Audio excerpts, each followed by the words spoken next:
বিগত 2-3 দিন বেশ অসহনীয় গরম পড়েছিল। তা আলহামদুলিল্লাহ আজকে আল্লাহ পাকের নেয়ামত হিসাবে সকালে যথেষ্ট বৃষ্টি এবং যথেষ্ট বাতাস ছিল। ঠিক এই কারণেই আজকে আবহাওয়াটা অত্যন্ত ঠান্ডা এবং খুব ভালো লাগছে আলহামদুলিল্লাহ। আজকে আপনাদেরকে একটা স্পেশাল কন্টেন্টের নিয়ে আসলাম আপনাদের জন্য। সেটা হচ্ছে আপনারা দেখতে পাচ্ছেন আমার আমেরিকান নেটিভ ব্রিডের যে টার্কিগুলো আছে, তো এরা আলহামদুলিল্লাহ তারা দে আর ফ্রি টু গো এনিহোয়ার। এইমাত্র তারা তাদের জন্য নির্দিষ্ট একটা এরিয়া আছে, ওপেন ফ্রি রেঞ্জ স্পেস, ওইখান থেকে তারা বের হয়ে আসতেছে। আমাদের এদিকে একটা বড় মাঠ আছে, এই জায়গায় তারা চলে আসতেছে। তো এটা তো আমার একটা পাইলট প্রজেক্ট ছিল। আলহামদুলিল্লাহ আল্লাহ পাকের অশেষ রহমতে কিছুদিন আগে বাংলাদেশ সরকারের মাননীয় প্রধান উপদেষ্টা Nobel Laurent doctor Mohammad Yunus সাহেবের একটি অনুষ্ঠানে যাওয়ার সুযোগ হয়েছিল এবং আমি তার স্পিচে যথেষ্ট ইন্সপায়ার হয়েছি যে আমরা যদি সুযোগ হয় আমাদের সবারই ট্রাই করা উচিত যে কোনো একটা সোশ্যাল বিজনেস করার জন্য। আপনারা দেখতে পাচ্ছেন কিছুক্ষণের মধ্যে আপনারা দেখতে পাবেন একটা ছবি, এই ছবির মধ্যে লাল টিক মার্ক করা আছে। আলহামদুলিল্লাহ এটাই আমার সুযোগ হয়েছিল। তো চলে আসুন দেখি ভিডিওটা একটু দেখি আমরা। সে নতুন বাংলাদেশ গড়ব, এই সুযোগ জাতির জীবনে বারে বারে আসে না। Making money is happiness, making other people happy is a super happiness. নতুন দেশ গড়ার পথে সবাইকে পাশে চান বর্তমান সরকার। আপনারা সবাই দেখতে পেলেন সময় টিভির প্রকাশ করা সেই ভিডিও ক্লিপটির একটি অংশ এবং প্রফেসর ইউনূস সাহেবের সেই বিখ্যাত উক্তি, making money is happiness, making other people happy is super happiness.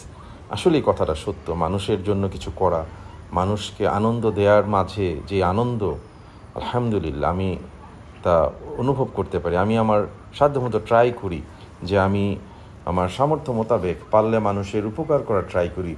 যদি অন্তত উপকার করতে নাও পারি, অন্তত তাকে কোনো সৎ পরামর্শ দিয়ে, অ্যাডভাইস দিয়ে সবসময় ট্রাই করি। আমি আমার বাবাকে দেখেছি, আমার বাবার কাছ থেকে আমি এটা শিখেছি। আমার বাবা সবসময়ই তিনি মানুষকে কোনো না কোনোভাবে হেল্প করার ট্রাই করতেন।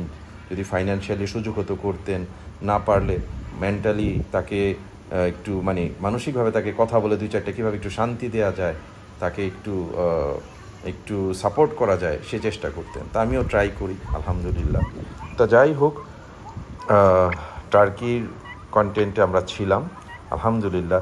তো আমি যেটা বলতেছিলাম যে আমি আসলে আই রিয়েলি গেট ইন্সপায়ার্ড। তো আমি ট্রাই করব সমাজের জন্য, মানুষের জন্য, নট ফর মানি, তার এই বিজনেস মডিউলটাকে কীভাবে কাজে লাগানো যায়। তা আমি অনেক চিন্তা করে দেখি আলহামদুলিল্লাহ আমার কিছু স্পেস আছে, ফ্রি স্পেস। তা আমি যদি এই জায়গায় টার্কি গ্রো করতে পারি, আমি কিছু মুরগি, কিছু হাঁস, তো এই সাথে এইভাবে একটা ছোট্ট সমন্বিত খামার করতে পারি, যেখানে আমি হয়তো 2-4 লাখ টাকা আমি ইনভেস্ট করব। বাট আমি সময়ের সাথে এই বিজনেসটাকে যদি ভালো করা যায়, এটা একটা অ্যাগ্রো হিসাবে করা যায়, এবং এটাতে আমি সবচেয়ে বেশি আমার মনের ইচ্ছা যেটা আমি করি যে সম্পূর্ণ অ্যান্টিবায়োটিক ফ্রি, অ্যান্টিবায়োটিক, কেমিক্যাল, ওষুধ, রাসায়নিক কেমিক্যাল, এবং বিশেষ করে এই জিনিসগুলো দিয়ে তো আমাদের বাজার সয়লাভ হয়ে গেছে। আমরা আপনার একটা মুরগি কিনবো, ম্যাক্সিমাম খুব কম বিক্রেতাই আছে যারা ফ্রি রেঞ্জ চিকেন আপনাকে দিবে। এই প্র্যাকটিসটা ইউরোপ আমেরিকায় প্রচুর দেখা যায়। তাদের মোস্ট ফ্রি রেঞ্জ চিকেন, কিন্তু আমাদের দেশে এই সুযোগও নাই, আমাদের এই মেন্টালিটি নাই। আমরা সবাই মুরগিটা রাইনা খুপড়ির মধ্যে ভরি, জন্ম থেকে মৃত্যু পর্যন্ত ওই ছোট্ট একটা রুমের মধ্যে অন্ধকারের মধ্যে সে থাকে এবং বাস বাজারে ব্রয়লার হিসাবে এটা চলে যায়। আজকালকার দিনে দেশি মুরগি এটারও এরকম ফার্মের মতো করে তার যে প্রকৃতি থেকে যে সে অন্য সংস্থান করবে, সে প্রকৃতির সাথে মিশবে, রোদে সে হাঁটাহাঁটি করবে। এই রোদের মধ্যে হাঁটাহাঁটি করলে সে প্রাকৃতিক সূর্য থেকে সে ভিটামিন ডি পাবে, এবং আমরা এই মুরগি, এই টার্কির মাংস যদি আমরা খাই, আমাদের শরীরে আমরা প্রয়োজনীয় নিউট্রিয়েন্টস এবং আমরা ভিটামিন ডি এবং আদার্স পাবো। তো সে যদি অসুস্থ থাকে, এবং মোস্ট অফ আপনার এই ক্যাটেলগুলো, এই পোলট্রিগুলো সব অসুস্থ কারণে ফার্মের মধ্যে থাকে, খাঁচার মধ্যে থাকে, অসুস্থ মুরগি খেয়ে, অসুস্থ গরুর মাংস খেয়ে, অসুস্থ খাসির মাংস খেয়ে আমরা কি সুস্থ থাকতে পারবো? কখনোই না। আমাদের যাদের যাদের সুযোগ আছে, যদি আমরা সুস্থ থাকতে চাই, আমাদের অবশ্যই প্রকৃতির কাছাকাছি থাকতে হবে। প্রকৃতি থেকে সংগ্রহকৃত খাবার খেয়ে যেসব পশু পাখি এবং এই যে হাঁস মুরগি যারা বড় হচ্ছে এবং প্রকৃতিতে তারা বসবাস করছে, তাদেরকে যদি আমরা খাদ্য হিসাবে গ্রহণ করি, প্রোটিন হিসাবে গ্রহণ করি, প্রোটিন হিসাবে ইনটেক করি, ইনশাল্লাহ আমরা আমাদের আল্লাহ পাকের দেয়া নেয়ামত এবং যথেষ্ট পুষ্টি পাবো। তো যাই হোক, শুধু আমি আপনার এই অর্গানিক জিনিস খাবো আমি এটা চাই না।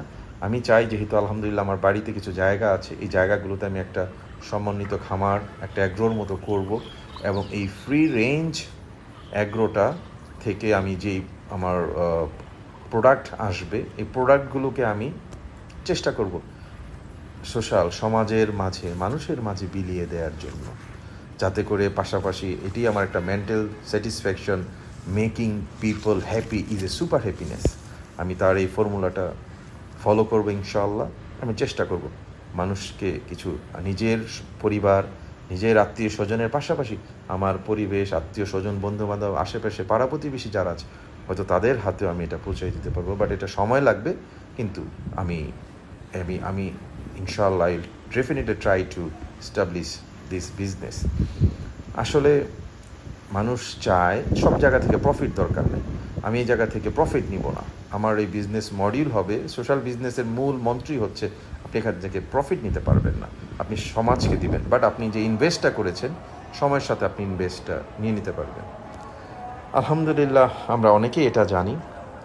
তো আমরা এখন দেখতে পাচ্ছেন টার্কিগুলোর জন্য যে আমি রুমটা করেছি, এই জায়গায় আমি একটা টেকনিক অবলম্বন করেছি। আপনারা দেখতে পাচ্ছেন এই যে তারা কি খাচ্ছে ভিউয়ার্স, তারা চাল খায়, এটা খায়, বিভিন্ন ধরনের এই খাদ্য হিসাবে চাল, গম, এগুলো সংমিশ্রণ থাকে।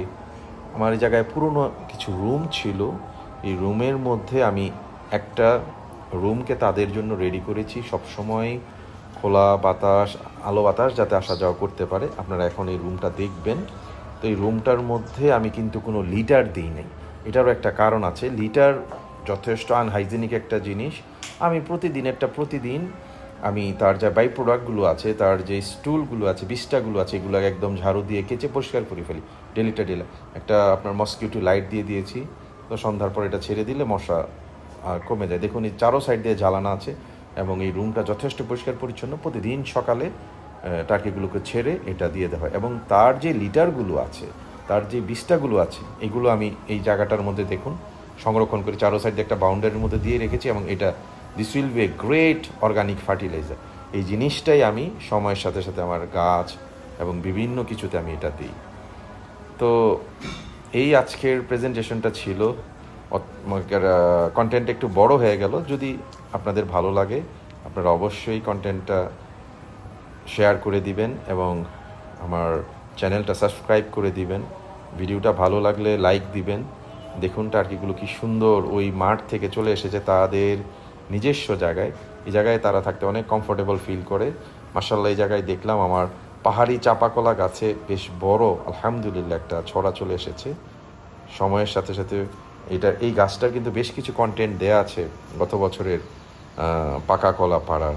আশা করি আপনারা যারা দেখেননি ট্রাই করবেন, চ্যানেলটি ঢুকে কন্টেন্টটি দেখে নেবেন।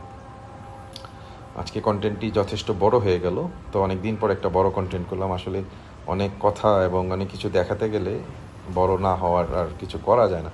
তো দেখলাম টার্কিগুলো খুব সুন্দরভাবে চাল খাচ্ছে। আজকে তাদের লাঞ্চে চাল দেয়া হয়েছে।